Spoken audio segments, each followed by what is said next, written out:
Bismillahirrahmanirrahim.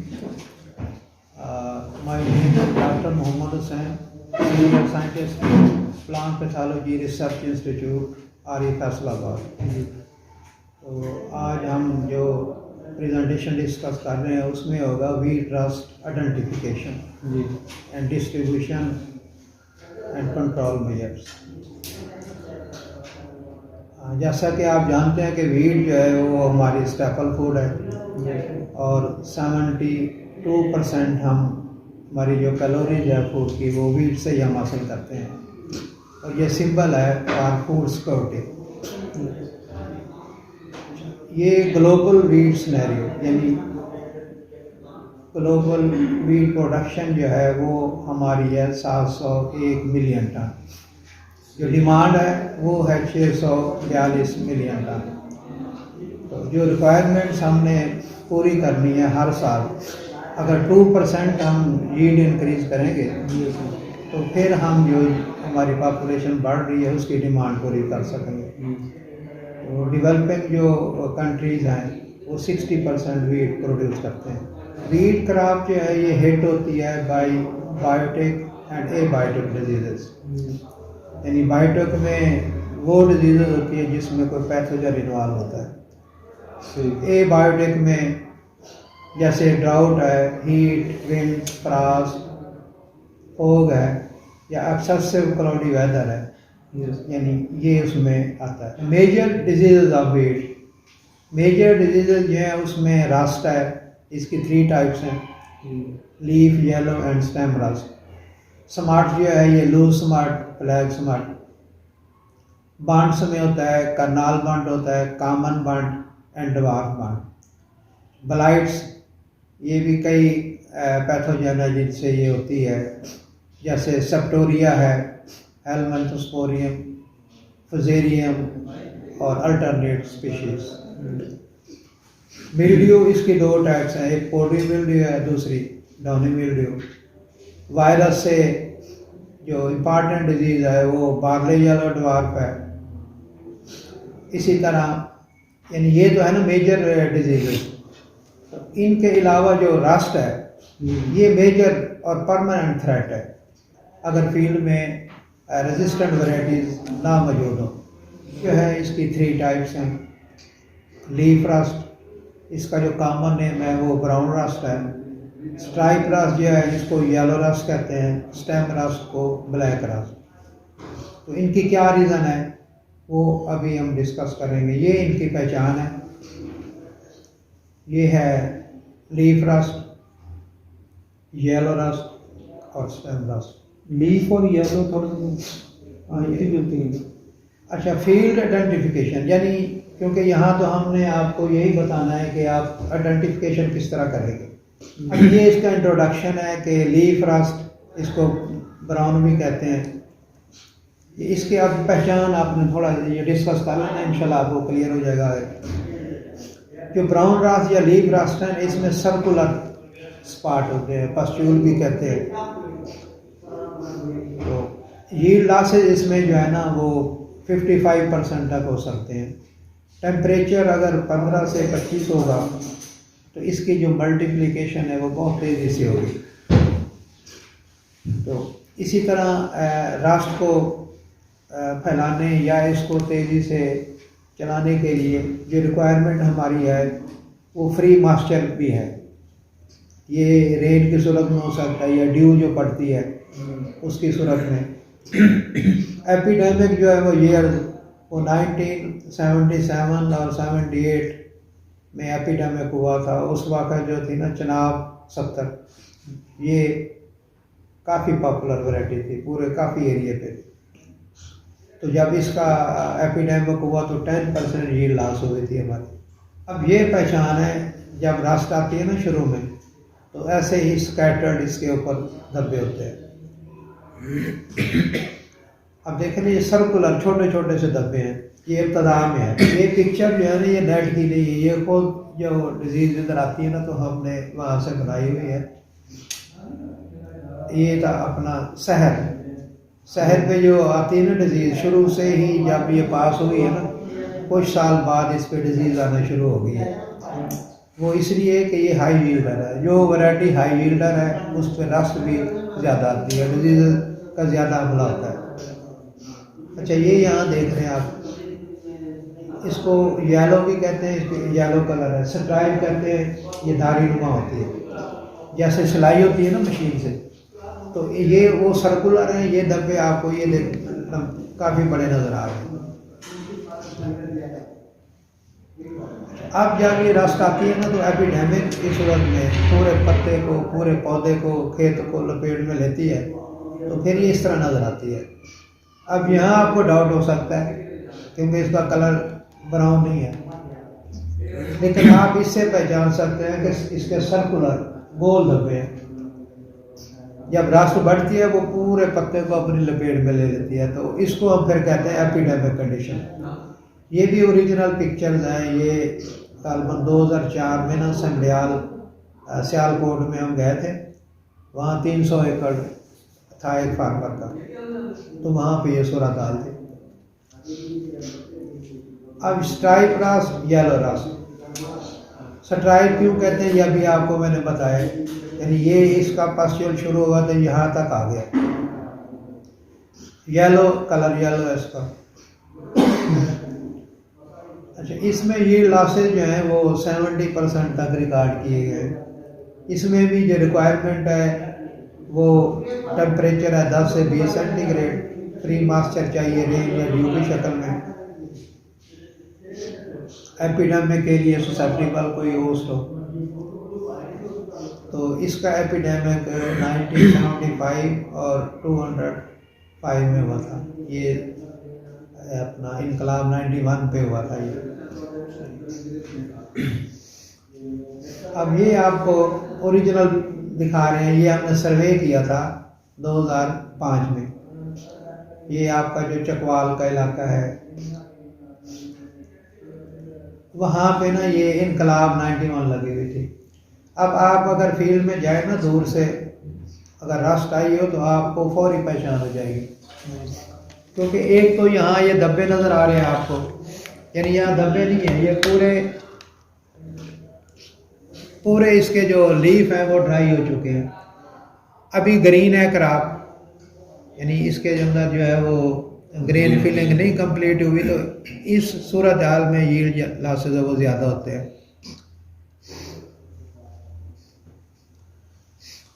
अच्छा, ये आपके लिए ना स्लाइड बड़ी अहम है।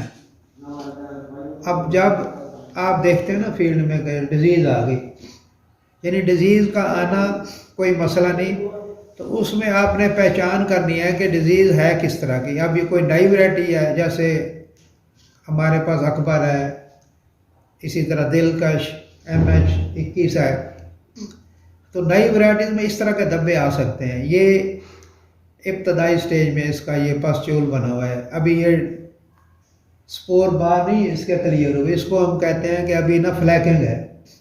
अगर इस तरह के बनते हैं ना साए निशान, अगर ये 30% तक डिजीज़ है तो आप वरी नहीं करें। यानी कि नई वैरायटीज़ में अगर इतना रिएक्शन है तो वो जब क्रॉप बढ़ती है एडल्ट प्लांट पे तो वो खुद ही उसको कवर कर लेती है। अच्छा, इसी तरह अगर ससेप्टिबल है जैसे कि ये है, इस तरह का कोई रिएक्शन है, चाहे नई वैरायटी है या पुरानी, उसमें आपको एक्शन लेने की ज़रूरत है। यानी पता लगा है ये वैरायटी गलत तो नहीं है, जो बताएंगे वो वैरायटी नहीं है। अगर उस पे है तो फिर आप अलार्म दे सकते हैं फार्मर को कि आइंदा इस तरह की वैरायटी नहीं लगानी, या जो सोर्स है उसका सीड का अगले साल वो इस्तेमाल ना करे।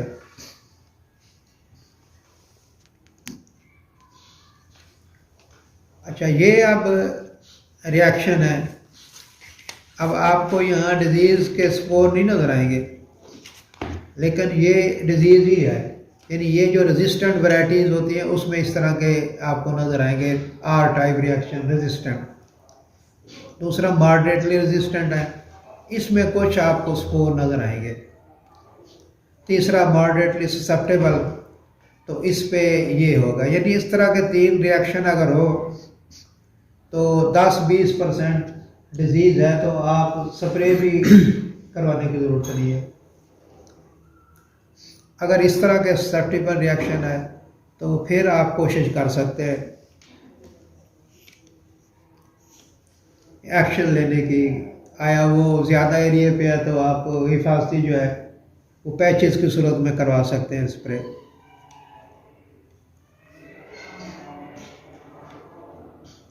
अच्छा, ये अब आपको आइडिया देना है कि जो रेजिस्टेंट वैरायटी बनाते हैं वो किस तरह बनाते हैं।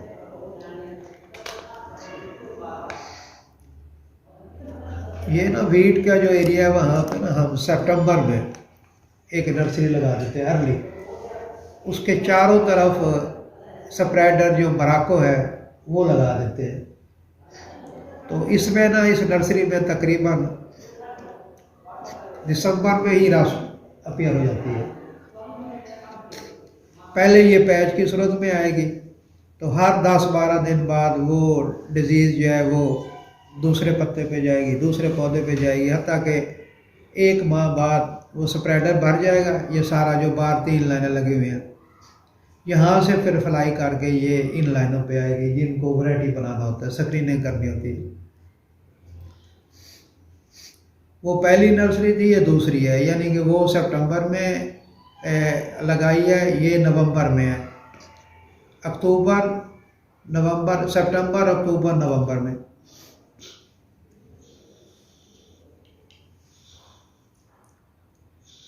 अब ये देखें जो दूसरी नर्सरी है उसके यानी पहली नर्सरी से रस फ्लाई करके दूसरी के जो स्प्रेडर है उस पर आ गई है।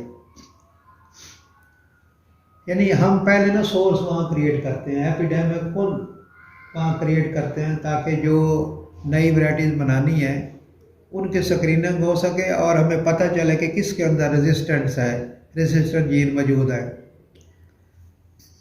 अच्छा, नेक्स्ट अब ये है कि ये इनकलाब 91 ये भी उसी एरिया में है। तो इस पे जब डिजीज़ आई है तो अब इसने जो लीफ थे उसको ड्राई कर दिया। तो ये सूरत हाल है जो यील्ड को 50 और 70% तक कम कर देती है। अब यहाँ आप देखें कि जब एपिडेमिक होता है ना तो डिजीज़ जो है वो जो इसके सिट्टे हैं उस पर भी आ जाती है। ये नज़र आ रही है आपको येलो रस। तो इसमें डायरेक्ट जो पैथोजन है वो पेनिट्रेट करता है और ग्रेन के अंदर जो फूड है जो बनी होती है उसको साफ करके वो स्पोर की शक्ल में ज़ाया करता रहता है। इससे फिर अच्छा, ये अब हमने ये कोशिश की है आपको कि एट ए टाइम दोनों जो रस्ट है वो आ सकती है, यानी दोनों का टेम्परेचर मिलजुल रहा है। तो पहले ये येलो रस्ट आई है, फिर इसका टेम्परेचर ब्राउन का फेवरेबल है तो वो भी उसके ऊपर ओवरलैप करेगी। तो ये है ग्रेन जिनकी पिक्चर आपको नज़र आ रही है, बिल्कुल श्रिवल्ड हो गया। अगर इतनी रस्ट होगी तो ग्रेन के अंदर जो क्या कहते हैं निशास्ता होगा, प्रोटीन होंगे, ज़रा वो नहीं बनेगा, ब्राउन बनेगा। तो आप ये यहाँ अगर गौर से देखें कि ये वही फील्ड हैं, यहाँ पे भी ये हमने वैराइटीज़ लगाई हुई हैं जिनको एडवांस लाइन, ये भी एडवांस लाइन है, ये भी। अब जब इतनी बम्बार्डमेंट होती है रस्ट की जिसमें कुव्वत मुदाफ़ियत नहीं होती वो शो करती है। इसी फील्ड में आपको ये नज़र आ रहा है एक लाइन, ये रेजिस्टेंट है, यानी इसके अंदर ना जीन मौजूद है, रेजिस्टेंट जीन, जिन्होंने रस्ट का मुकाबला किया है और पौधा जो है उसके अंदर जो उसका मैकेनिज्म है वो एक्टिव हुआ है, उसने रस्ट को चलने नहीं दिया। सर वो कहने थोड़ा बताइए कि खुद कैसे पैदा करते हैं हमारा जीन कैसे नहीं खुद कैसे पैदा करते हैं इस फील्ड में? यानी ये वो सर जी ये हमने ना जैसे वो नर्सरी दिखाई है, हमने ये हमारे पास आते हैं पूरे पंजाब से लाए हैं, ठीक है, वो हमें देते हैं कि हम ना ये स्क्रीनिंग करवाना चाहते हैं। तो वो यहाँ लगाते हैं जिसके अंदर कुव्वत मुदाफ़ियत होती है वो बच जाती है, बाकी के रास्ता आ जाते हैं, हम उसको डेटा देते हैं, ये आप रिजेक्ट कर दें। ठीक है, ये सैकड़ों लाइनें होती हैं, उनमें से जो अब ये देखें ये वही नर्सरी है जो शुरू में दिखाई है ना। तो हर 10 यानी जब ट्रायल हम लगाते हैं ना 9 लाइनें लगाते हैं, एडवांस लाइन है, एक ससेप्टिबल। तो अब दोनों साइड पे देख ले रास्ट नहीं है, जो ससेप्टिबल लाइन है वो पूरी भर चुकी है। इसके काफ़ी तरीके हैं, वो बायोटेक में मार्कर लगाते हैं, देखते हैं कि इसमें कौन कौन से जीन है।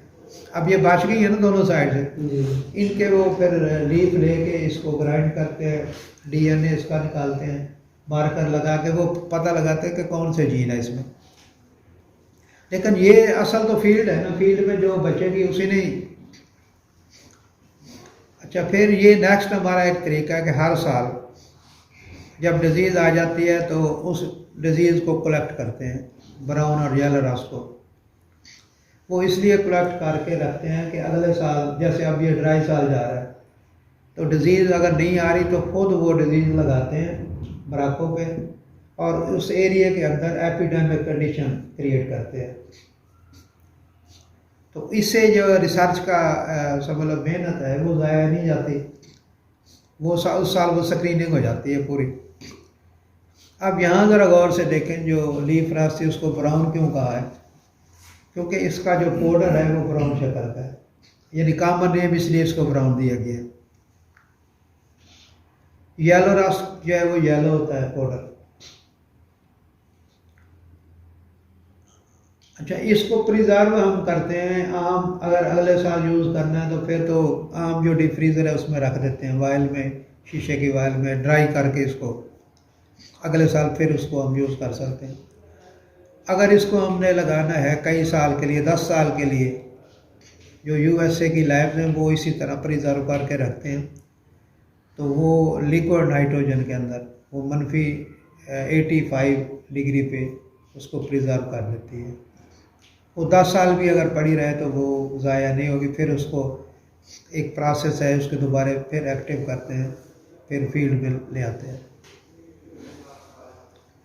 अच्छा, तीसरी इसमें है स्टेम रस्ट। अच्छा, इसको स्टेम को हम ब्लैक भी कहते हैं। ब्लैक इसलिए कहते हैं कि ये अगर आखिरी स्टेज पे भी अपीयर हो, यानी अगर 1 माह रहता हो हार्वेस्टिंग में, तो ये डिज़ीज़ आ जाए फिर भी ये 70-80% यील्ड लॉस करती है। यानी ये इसका ब्लैक का इसलिए रखा है नाम कि ये बिल्कुल ज़ीरो कर देती है यील्ड को, फील्ड ब्लैक कर देती है। हाँ, ये उनसे डिफरेंट है। इसके जो पस्चूल है ना ये सर्कुलर है ना स्ट्राइप की शक्ल में, ये अनइवन होते हैं और काफ़ी बड़े बड़े हैं। ये ऐसे लग रहा है जैसे सिट्रस कैंकर में वो निकले थे उभरे उभरे से। कैंकर पर वो तो हार्ड होती है, ये नरम होगी, इसको जब टच करेंगे तो ये हाथ पे लगेगी रस्ट।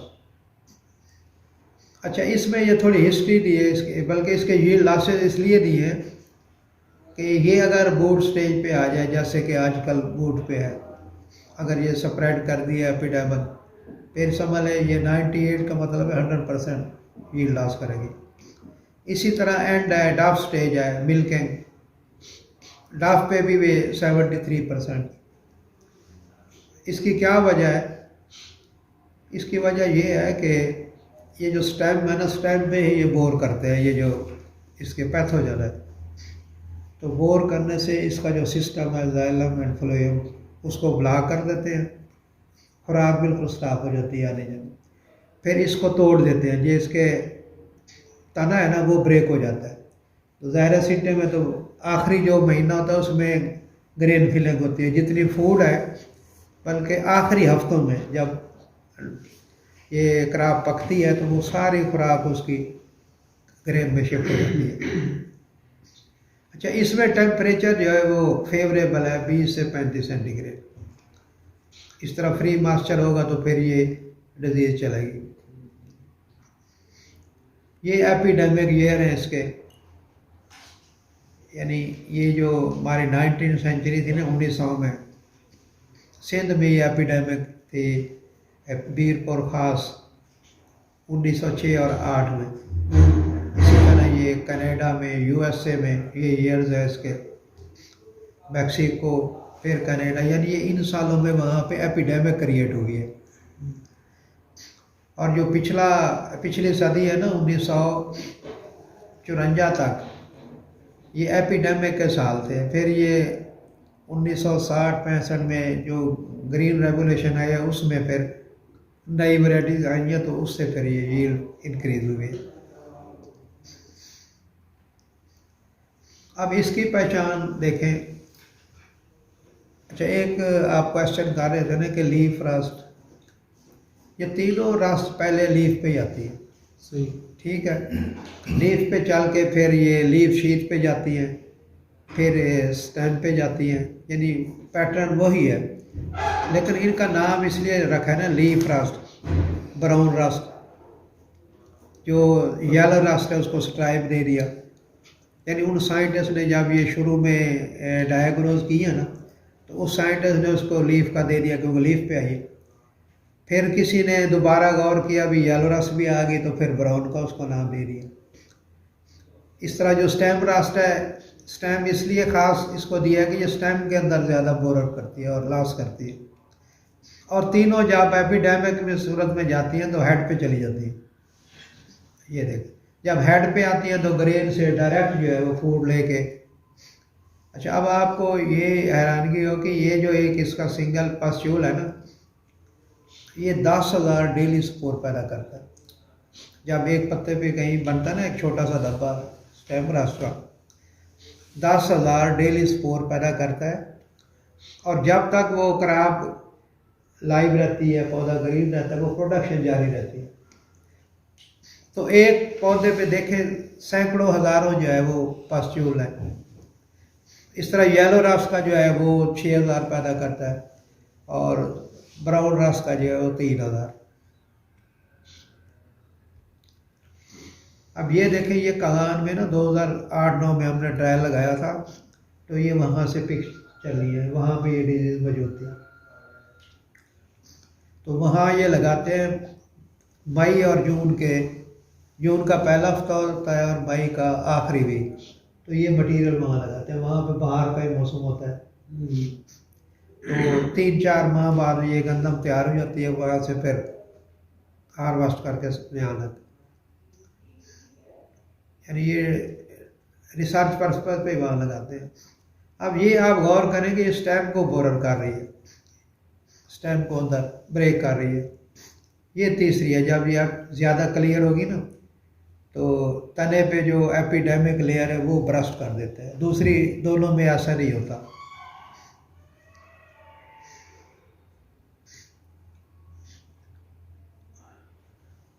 अच्छा, ये इनके हैं अल्टरनेट होस्ट।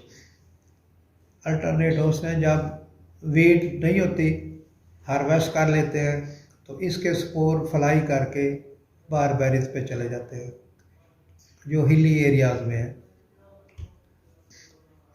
अब देखें, ये वीट क्रॉप है, वीट क्रॉप हार्वेस्ट हो गई, तो यहाँ पे जो ग्रीन स्पोर होते हैं उनको हम कहते हैं यूरिडियो स्पोर। तो जब ये ड्राई होते हैं फिर टीलियो स्पोर बन जाते हैं, इनकी शक्ल भी बदल जाती है। अच्छा, ये अब एस्टेब्लिश करते हैं जाके बारबेरीज पे। ये बारबेरीज पे वो सीज़न गुजारने के बाद फिर जब वीट काश्त होती है तो वहाँ से फिर ये एशियो स्पोर की शक्ल में वीट पे अटैक करते हैं। यानी इस तरह ये इसका एक लाइफ साइकिल चलता रहता है। अब ये पिक्चर जो है ये USA की है, 2011 में वहाँ पे ट्रेनिंग थी स्टेम रस्ट की। तो 1 माह वहाँ रहे, तो उन्होंने हमें उनका जो एरिया था ना बोटेनिकल, वहाँ पे दुनिया जहान के पौधे लगाए हुए थे। जैसे यूनिवर्सिटी में भी एक है बोटेनिकल गार्डन जी, तो राष्ट्र के लिहाज से हमें उन्होंने ये दिखाई अल्टरनेट हो। यहाँ तो पहले कभी नहीं देखे थे, ना यूनिवर्सिटी दौर में ना ही, लेकिन जब वहाँ से वापस आए ना तो ये मरी में कगान में वहाँ पे हमने ये सर्वे करके इनको तलाश किया। ये बारबेरीज कोरिया की है, ये जापानी बारबेरीज है, ये मोहानिया रैपन्स। यानी ये 2010 तक ना वर्ल्ड में पता नहीं था कि येलो रस्ट का भी कोई अल्टरनेट होस्ट है। तो ये 2010 में उन्होंने समझ ले सर्च किया। ये जब हम विजिट पे गए तो ये यूजिन था, ये लैब का इंचार्ज था, 5-6 हम थे मुख्तलिफ कंट्री से ट्रेनर्स, तो वहाँ पे यानी कि हमने देखा है, जैसे आप यहाँ ट्रेनिंग में आए ना तो दिक्कत होती है आने में, लेकिन जब बंदा दूर जाता है वहाँ चीज़ जो है ना वो सीखता भी है, क्योंकि मेंटली तैयार होता है। तो अब वहाँ पे हमने रास के मुतालिक ऐसी चीज़ें देखी हैं कि जो सोच ही नहीं सकता। अच्छा, एक तो ये अल्टरनेट होस्ट है बारबेरीज, वहीं पे ग्रास है, जैसे वीट है ना इसी तरह के ग्रास है, उसमें भी ये स्प्रेड करती है। अब ये दिखा रहा है कि ये देखें, ये वीड्स नीचे लगी हुई थी, इस पे भी ये रस्ट है। अच्छा, ये आपको आइडिया दें कि जो डिजीज़ है वो कैसे एक जगह से दूसरी जगह जाती है। अब रास्ट जो है ये एक येलो रास्ट थी, उसका ये बनाया हुआ उन्होंने 1986 में ना अपीयर हुई थी। ये चलते चलाते ना 1995, 96, 97 में, यानी 86 में चली, ये सारा एरिया कवर करते हुए 1997 में ये पाकिस्तान पहुंची। ये अभी इधर वो नाम लिखे हुए, यानी कि यह कोरिया में अगर डिजीज़ शुरू हुई है ना, जैसे स्टेमरास UG 99 है, तो यहाँ से ये एथियोपिया चली गई। अच्छा, बाज़ औक़ात एयरवेज या करंट ज़्यादा तेज़ होते हैं तो वो ऐसे ही मूव करते हैं समंदर के, यहाँ से आए ना ये यमन चले गए, यमन से डायरेक्ट पाकिस्तान इंडिया आते हैं। यहाँ आए तो ये डिजीज़ बहुत तेज़ी से यहाँ पर पहुँचेगी, लेकिन ज़्यादातर कोरिया से एथियोपिया, सूडान, इजिप्ट, यानी ये जो एरिया है ना समंदर का, ये यहाँ खुश्की का, यहाँ से यानी अगर एक साल आइए ना एथियोपिया में 500-600 किलोमीटर, वहाँ अगले साल एपिडेमिक होगा, ये अगले एरिया में चली जाएगी, सूडान में आ जाएगी, इजिप्ट में आ जाएगी, ये इराक, ईरान हो गया, अफ़गानिस्तान, यानी कि 10 साल बाद जो है ना ये यहाँ तक पहुँचती है। इसी तरह UG 99 का शायद आपने नाम सुना हो, वो 99 में शुरू हुई है और 2007 में ईरान तक आई है, और ईरान के बाद आगे नहीं पहुँची, क्योंकि ईरान वालों ने उनके जितने एरिया में थे ना पूरे उस प्रोविंस में उस पूरी फसल को ही जला दिया, क्योंकि ये UG 99 ना बहुत ही डेंजरस है। जितनी वैरायटी रेजिस्टेंट थी सबको उसने ब्रेक कर दिया।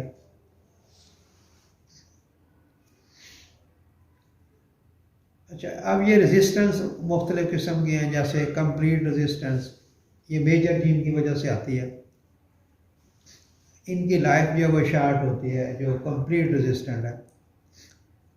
तो ये नई वैरायटी जो उस वक्त बनी थी ना जनाब 70 WL यकोरा, ये 5-10 साल ही चली थी। अच्छा, फिर उसके बाद 1970 से आइडिया आया कि जो कंप्लीट रेजिस्टेंट है वो भी नुकसानदेह है, कि जब उसमें जीन की होती है ना ब्रेकडाउन, तो एकदम जो है ना 100 डिजीज़ आ जाती है, तो वो ज़ाहिर है वो 10% नहीं, वो तो 50-60% डिजीज़ ये लॉस होता है। अच्छा, अब ये 70 में उन्होंने कहा मैक्सिकन या यहाँ के साइंटिस्ट ने कि हमें पार्शियल रेजिस्टेंट क्रिएट करनी चाहिए, तो वो माइनर जीन जो है ना वो वैरायटी में हम शामिल किए उन्होंने ड्यूरिंग क्रॉसिंग के दौरान। तो ये जो रेजिस्टेंस है इसको कहते हैं ड्यूरेबल, इसकी लॉन्ग लाइफ है, वे 20 साल तक, जैसे आपका इनकलाब 91 है, ये वैरायटीज़ जो है ना ये काफ़ी सारे इन्होंने निकाले हैं, फ्रंटाना, इराक। अच्छा, ड्यूरेबल में ना माइनर जीन जो होते हैं वो 4 से 5 होते हैं, अगर 4 से 5 हो तो फिर डिजीज़ जो है वो, अच्छा ये आपके लिए अहम है कि जो वैरायटी में जीन हो वो कैसे पता लगाते हैं। एक तो हम मार्कर लगा के चेक करते हैं, दूसरा फील्ड में भी चेक कर सकते हैं। ये हमने एक नर्सरी लगाई है या वैरायटी लगाई है, तो अगर वो 50 दिन में जिसके अंदर रेजिस्टेंट जीन नहीं है, ससेप्टेबल है, उस पर 100 डिजीज़ आ जाएगी। ठीक है सर, कि ये पहले 10 दिन में 20%, फिर जनाब यहाँ उस पर 60%, ऐसे बढ़ते 50 दिन में वो कंप्लीट भर चुकी है। अगर उसमें 1 या 2 जीन होंगे फिर ये 80% 75 तक होगी। इसी तरह 4 से 5 जीन होंगे तो वो सिर्फ 5-10% उस पर डिजीज़ आएगी। तो इसको यानी माइनर जीन या ड्यूरेबल टाइप कहते हैं, कि वो वैरायटी उस पर अगर एक जीन हिट होगा, दूसरा होगा, तो वो कई साल जो है। तो ये इस तरह की जो है ना ड्यूरेबल टाइप वाली, इसमें यील्ड लॉसेस नहीं होते। डिजीज़ आती है 10-20%, यील्ड जो है वो 1-2%, 2% लॉस होगा। अब ये जीन है जो रेजिस्टेंस देते हैं, जैसे LR34 और YR18, इसको हम फील्ड में पहचानते हैं लीफ टिप नेक्रोसिस। यानी अगर इस तरह का होगा तो हमें पता है कि ये LR34 और YR, इसकी रेजिस्टेंस इसमें है। दूसरा है, इसको LTP2 कहते हैं, इसमें LR46 जीन है। ये जो है वो येलो रस्ट जो है YR29, ये भी रेजिस्टेंट जीन है। यानी ये जीन जिन वैरायटीज़ में होते हैं उनमें डिजीज़ जो है, अब ये देखें उसमें बर्निंग थोड़ी थी, इसमें ज़्यादा है। तो आप यहाँ देखें कि ये वही पत्ते हैं, इसमें जीन मौजूद है और इसमें नहीं है। तो इस तरह का अगर रिएक्शन है तो ज़ाहिर है उसमें रेजिस्टेंस मौजूद है। इसी तरह जो स्टेम रस्ट है उसमें रेजिस्टेंट जीन है SR2 है। अब ये देखें इसमें SR2 प्रेजेंट है, इसमें नहीं है। तो इसको ये जो इसमें ब्लैकेशन है इसको कहते हैं सूडो ब्लैक चैप। यानी फील्ड में जब हम विजिट करेंगे तो हम पहचानेंगे कि इस वैरायटी में जो है ना ये SR2 है, सूडो ब्लैक चैप। तो इनको फिर ब्रीडिंग में यूज़ करते हैं। यानी ये साल जो चल रहा है ना सिलसिला, और इसके साथ YR30 जीन यानी ये अटैच है। अच्छा, ये प्रूफ के तौर पे आप देख सकते हैं इसमें, यानी ये वो वैरायटी जिसमें जीन नहीं है SR2 माइनस है, तो रस देखें कितनी तेज़ी से काफ़ी बड़े। अच्छा, जिसमें SR2 मौजूद है उसमें इसको जो है ना उसने क्लोराइसिस कर दिए, यानी वो जो रस्ट है उसको पौधे ने मिनिमाइज कर दिया उसको। अच्छा, ये देखें इसको, ये सूडो ब्लैक चैप का उसका मार्कर है, इसमें नहीं है। अच्छा, एमरजेंसी के तौर पे केमिकल कंट्रोल, लेकिन केमिकल कंट्रोल जो है वो फिजिबल नहीं है। दूसरा जो है वो कल्चरल कंट्रोल है, एरेडिकेशन ऑफ अल्टरनेट डोज। ये भी काफ़ी मुश्किल है कि पहाड़ों पर किस तरह वो सारे बारबेरीज को हम डिस्ट्रॉय कर सकते हैं। केमिकल जो वो फिजिबल नहीं है। जेनेटिक रेजिस्टेंट जो है ये वाइडली अडॉप्टेड है इन द वर्ल्ड। यानी अगर रेजिस्टेंट कल्टीवार है उसका फार्मर का भी फ़ायदा है कि उसको एडिशनल कास्ट नहीं करनी पड़ेगी, और साइंटिस्ट को भी फ़ायदा है कि उनको बार बार कंप्लेन नहीं आएगी फार्मर की। अच्छा, ये है वैरायटीज़, अगर ये हम फील्ड में रिकमेंड करें तो हम बच सकते हैं। इनके अलावा अगर कोई फार्मर लगा रहा है तो आप उनको कहें कि आइंदा ना लगाएं, नई वैरायटीज़ लगाएंगे तो एपिडेमिक नहीं होगी, पुरानी जो है वो। अच्छा, ये स्टेम रस, येलो रस, इनके लिए ये केमिकल है, टिल्ट है, नटिवो है, फोलिकर है। लेकिन ये इनके खिलाफ भी अगर ये ज़्यादा यूज़ होंगे तो रेजिस्टेंस आ जाएगी। तो आज वो इस्लामाबाद से जो साथी आया ना, उसने बताया कि सिंध में एक फार्मर ने यही केमिकल यूज़ किए, लेकिन वहाँ उसने कंट्रोल नहीं दिया, क्योंकि जब ये ज़्यादा होंगे तो जो पैथोजन है उसमें चेंज आती है, वो इनके इससे भी नहीं कंट्रोल होता।